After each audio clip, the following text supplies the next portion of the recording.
Good afternoon. For the For the CME, what are we looking at today as we've got 8 days left in the month in the livestock market, right? We've got to talk about the protein complex. We've had a very good rally here in the past really 2.5 months. If you start with live cattle, or some people call it fat cattle, live cattle, that contract, we went from close to 10-year lows to contract highs, 8 to 9 month highs. Just a tremendous rally. Demand driven. Also, you've had a lot of money coming in the investment community on the long side, speculators buying that contract, helping to keep prices higher. But just a tremendous recovery.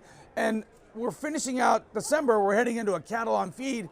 That could, again, it's a specific point in time where we're going to get supply and demand numbers. We'll see where the cattle is out there on the whole supply chain. That could give us some good movement. Now again, after a $23 rally in live cattle, we may be overdue for a correction. Although I will say this, a lot of people have lost a lot of money trying to call a top in cattle in the last 2.5 months.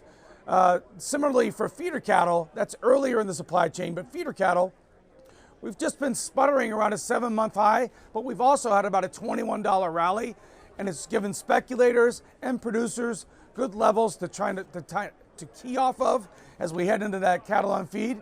So good opportunity there one way or the other. And then we got to finish up with the lean hog complex. Lean hogs, of course, are very sensitive to what's been going on in China with the ASF issue.